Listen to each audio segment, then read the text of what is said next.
ये तो आपको पता है कि मृत्यु तो होगी, और ये भी पता है कि ना जाने कब हो जा, किस समय हो जा, कहाँ हो जा।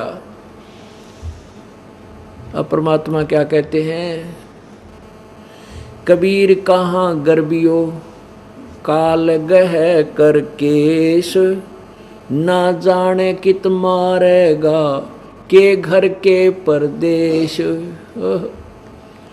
अब एक्सीडेंट होते हैं, दुर्घटना होती है, ना कि ताकि जंगल में जाकर मृत्यु होती है। ये कर्नाटक के मुख्यमंत्री जी, ये ताज़ा ताज़ा उदाहरण है। कितनी ठाठ थे, हेलीकॉप्टर में जा रहे थे, जंगल में मृत्यु हुई। कहते हैं कहाँ जन्म में कहाँ पाले पोसे, और कहाँ लड़ाए लाडे, ना जाने इस देह के कहाँ खंडेंगे हाडे। ओए होए, ना मेरा किताड़ खिंडेंगे, गिरेंगे इसके, बिखरते फिरेंगे। इसलिए सब ये गल्लां याद दिला के, ये सब घटनाएं याद दिला के इस मन को परमात्मा की तरफ अग्रसर किया जाता है। अब क्या बताते हैं कि एक दिन तेरी मृत्यु होगी। जिन कार्यों को तू अनिवार्य मान रहा है वह नहीं छूट सकते तेरे ते। कल मृत्यु हो जाए, जब छूट गए और परमानेंट छूट गए, दोबारा आ नहीं सकता वहाँ पर। अब आप सत्संग के लिए चलते हो, 1 महीने में 3 दिन अवश्य निकालो, और 6 दिन मिल जाए तो कहना है कि फिर तो कलम टूट रही है परमात्मा की आपके ऊपर मेहर की। आप 3 दिन न सोच लो हम मर गए, जीवित मर ले। अब आप 3 दिन ये सोच लो मृत्यु होगी, और कति भूल जा पिछले काम ने, सुरती ला यहाँ के आने की, और आकर बैठ जा, भगवान का भजन करे, सत्संग सुने हैं और अपना कर्म बढ़ावे। अब 3 दिन में जो तेरा काम बिगड़ेगा तेरी एब्सेंस में, आप जी की एब्सेंस में, उसको आप फिर जाकर सेट कर सकते हो। और मृत्यु होगी परमानेंटली, फिर क्या करेगा, वह तो होएगी, आज ना तो कल हो जाएगी। और परमात्मा की शरण में हम रहेंगे तो आपकी दुर्घटना भी टालेगा, आपकी आयु बढ़ावेगा। ये परम पिता परमेश्वर कबीर जी के पास पावर है। तो इसको कहते हैं जीवित मर ले। असंग जन्म तना मृत्या हो गई, जीवित क्यों ना मरे रे। और 12 मद महल मठ बोरे, बहुर ना दे धरे रे। अभी तक हमने केवल एक रट्टा सुना था, 10वां द्वार पर पार हो गया, 10वें द्वार में पार हो गया। नहीं, 12वें द्वार में जाके तेरा मोक्ष होगा। 12वें द्वार में 12 मद महल मठ बोरे, बहुर ना दे धरे रे। प्रथम द्वार है, काल के 20 ब्रह्मांडों को पार करता है। और दूसरा द्वार है जो काल के 21वें ब्रह्मांड को फोड़ करके परब्रह्म के लोक में पार प्रवेश करता है, जो 11वां द्वार है। और 12वां द्वार जो है सच, जो परब्रह्म के लोक को पार करके और सत लोक में प्रवेश कराता है, वो 12वां द्वार है। 12 मद महल मठ बोरे, बहुर ना दे धरे। दोजक भैस सभी तय देखे, राजपाट के रसिया। दोजक माने नरक और बेजत माने स्वर्ग। तने ऐसी साधना की राजपाट पाने के लिए, नरक भी देख लिए, तने स्वर्ग भी देख लिया। और 3 लोक से तरपत नाही, ये मन भोगी खसिया। इस मन को 3 लोक भी दे देना, तीनों लोक का राजा बना दे, तो भी इसका सब्र नहीं। और ढूंढा कि तो और मिल जाए, कोई ब्रह्मांड खाली पा जाए, उस पर भी शासन कर लो। अब कहते हैं सतगुरु मिले तो इच्छा मेटे, पद मिल पदे समाना।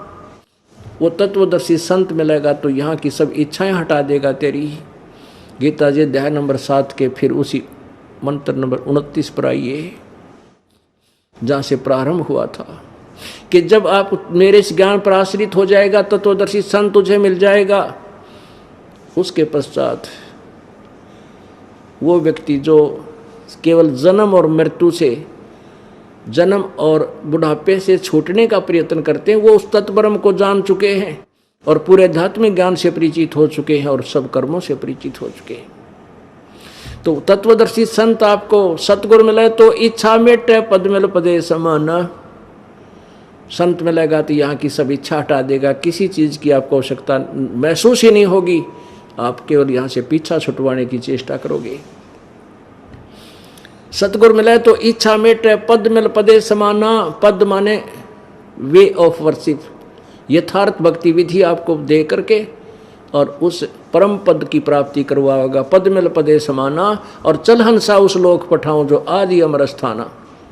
कि हे पुण्यात्मा, चल तुझे सतलोक में ले चलो, शाश्वत स्थान में, जो गीता जी अध्याय नंबर 18 के श्लोक नंबर 62 में कहा है कि अर्जुन तू सब सर्वभाव से उस परमेश्वर की शरण में जा, उसकी कृपा से तू परम शांति और शाश्वत स्थान सतलोक को प्राप्त होगा, उस अमर लोक को प्राप्त होगा। सतगुरु मिले तो इच्छा मेटे, पद मिल पदे समाना, और चल हंसा उस लोक पठाऊं जो आदि अमर स्थाना, जो शाश्वत स्थान है। और उस स्थान पर आपको कितना सुख होगा। जो यहाँ की 4 मुक्तियां हैं वो तेरे चरणों में सदा पड़ी रहेंगी। ये सुख कभी विनाश में नहीं आएगा, कभी नष्ट नहीं, खत्म नहीं होगी तेरी वो मोक्ष की सुविधाएं। और यहाँ चौथी मुक्ति वाले हंस भी दोबारा जन्म मृत्यु में आते। 4 मुक्ति जहाँ चंपी करती माया होरी दासी, और दास गरीब अभय पद पर सब विलय राम अविनाशी।